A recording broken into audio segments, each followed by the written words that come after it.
शरई मसाइल जानने के लिए तुराब एजुकेशनल सिस्टम के चैनल को सब्सक्राइब कीजिए। ऊंट की उम्र हमारे नज़दीक 5 साल और गाय से मुतालिक जिसने उसकी नौई मसलन भैंस या भैंसा या गाय या बैल इसकी उम्र पूरी 2 साल होनी चाहिए। बकरा और बकरी इनकी उम्र पूरी 1 साल होनी चाहिए। दुम्बा अगर देखने में फरबा हो और देखने में ऐसा लगे जैसे साल भर का हो तो तब उसकी कुर्बानी जायज होगी, वो भी दुम्बे की। आपको सुनकर परेशानी हो, खुद हमें भी परेशानी।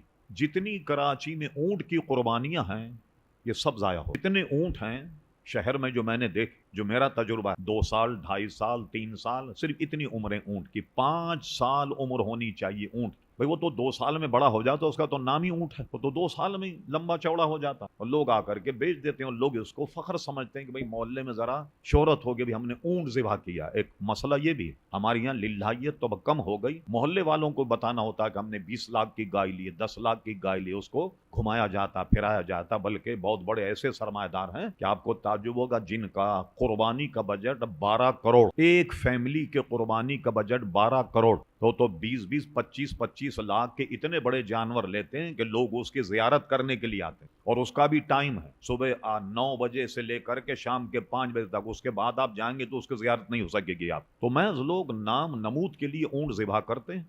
और किसी भी ऊंट के माहिर से आप पूछ लें, जितने ऊंट लोगों में बंधे हुए, क्या इनकी उम्र 5 साल है? हमें तो इसका इतना तर्जुमा है, लेकिन जो जानवर रखने वाले लोग, उनका तो तजुर्बा है कि उम्र कितनी है। इसी तरह गाय, इसकी उम्र भी पूरी 2 साल होनी चाहिए। इसमें इतनी एहतियात बरतनी चाहिए कि 2 साल में अगर जैसे किसी ने खुद गाय पाली या बैल पाला, वो देख रहा है कि 10 जिलहिज्जा को उसकी उम्र 2 साल में एक दिन कम है, तो 10 तारीख को कुर्बानी नहीं होगी, 11 तारीख को कुर्बानी होगी। इसलिए कब उसके 2 साल मुकम्मल हो गए। इसी तरह बकरा बकरी जो खुद लोग पालते हैं, उनको मालूम है इसकी उम्र क्या है।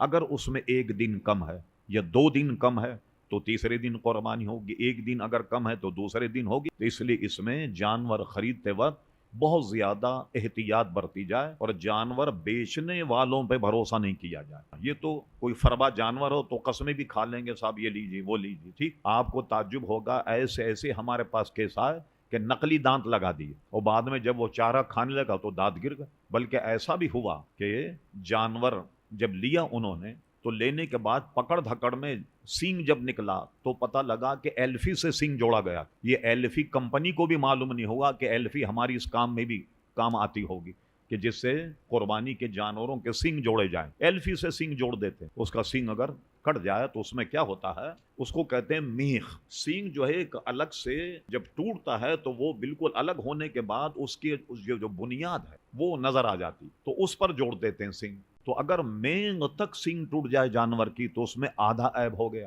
यानी 2 सींग है तो आधा ऐब होने की वजह से उसकी कुर्बानी नहीं हो। तो जानवर जो है वो देख कर लिया जाए।